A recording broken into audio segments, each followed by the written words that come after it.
Welcome to சிவாசகி channel. நாம இன்னைக்கு பார்க்க போறது பச்சை பயிர் வச்சு ஒரு டிஷ் எப்படி செய்யலாம்னு தான் பார்க்க போறோம். அதுக்கு முன்னாடி பருப்பு வகையில ஒண்ணுதான் பச்சை பயிறு.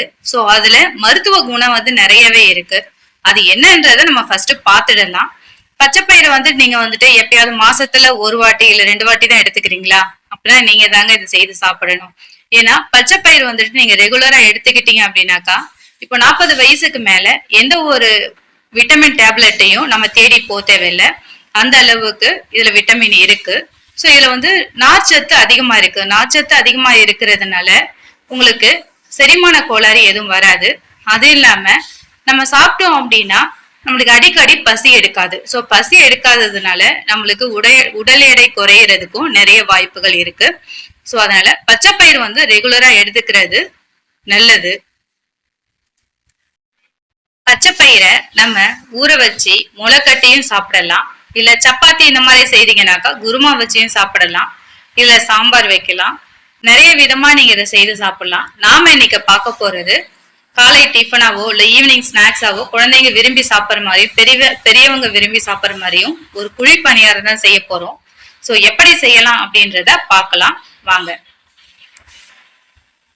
ஃபர்ஸ்ட் இந்த குழி பணியாரம் செய்யறதுக்கு என்னென்ன பொருள் தேவைன்றத நம்ம பார்த்துடலாம்.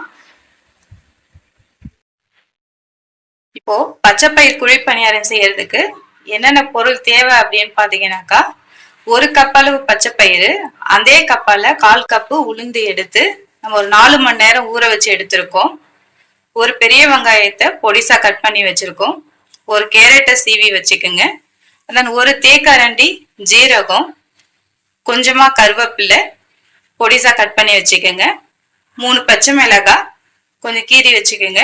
அதன் இஞ்சி ஒரு துண்டு, தேவையான அளவு உப்பு. இதுதான் தேவையான பொருட்கள். ஸோ நம்ம எப்படி செய்யலாம்னு பார்க்கலாங்களா? வாங்க போலாம்.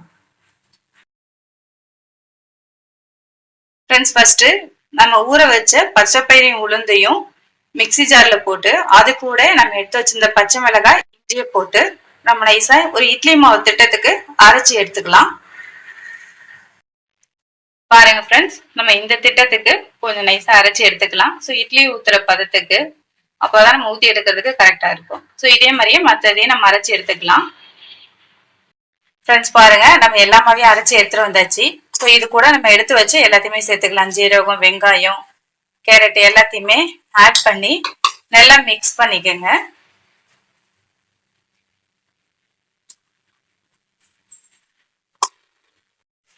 பாருங்க, நல்லா கலந்து விட்டுக்கோங்க. நல்லா கலந்து விட்டு ஒரு 10 நிமிஷம் அப்படியே இருக்கட்டும். அதுக்கப்புறம் நம்ம ஊற்றி வச்சுக்கலாம். ஃப்ரெண்ட்ஸ், மாவு நல்லா 10 நிமிஷம் ஆயிடுச்சு. இப்போ இதுக்கு ஒரு தாளிப்பு கொடுத்துடலாம். அதுக்கு ஒரு கடாய் பற்ற வச்சுட்டு ஒரு தாளிப்பு கரண்டி வச்சு கொஞ்சமா எண்ணெய் விட்டுக்கோங்க.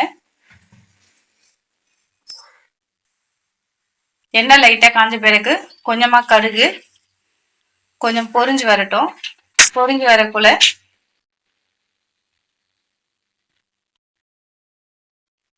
உளுந்து, கொஞ்சமா கடலைப்பருப்பு, கொஞ்சம் கருவேப்பிலை போட்டுக்கோங்க.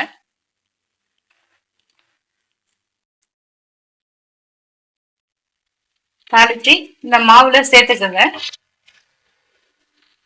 சேர்த்து நல்லா மிக்ஸ் பண்ணி விட்டுக்கோங்க.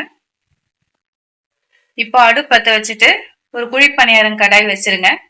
வச்சுட்டு லைட்டா காஞ்ச பிறகு அதுல எண்ணெய் சேர்த்துக்கலாம். எண்ணெய் சேர்த்துட்டு நம்ம அந்த குழியில கொஞ்சம் அரைக்கரண்டி இல்ல ஸ்பூனால ஊத்துறீங்கன்னாக்கா 1 ஸ்பூனா நீங்க சேர்த்து ஊத்திக்கலாம்.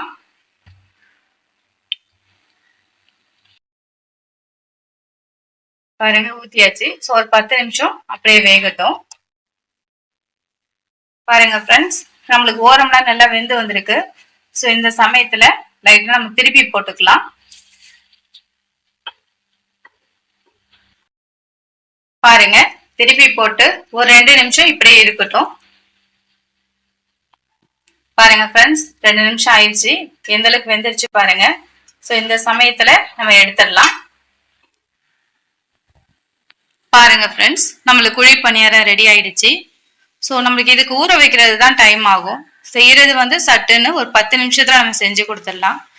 ஸ்நாக்ஸ் கேட்டாலும் குழந்தைங்களுக்கு ஸ்நாக்ஸாக ஈவினிங் டைம்லேயும் செஞ்சு தரலாம், இல்லை மார்னிங்கில் டிஃபனாக செஞ்சீங்களானும் நல்லா இருக்கும். ஸோ ஹெல்த்தியான ஃபுட்டு நீங்களும் செய்து பாருங்க எப்படி இருக்குன்னு சொல்லிட்டு. பிடிச்சிருந்துச்சுன்னா லைக் பண்ணுங்க, ஷேர் பண்ணுங்க, நம்ம சேனலை சப்ஸ்கிரைப் பண்ணுங்க. தேங்க்ஸ் ஃபார் வாட்சிங்.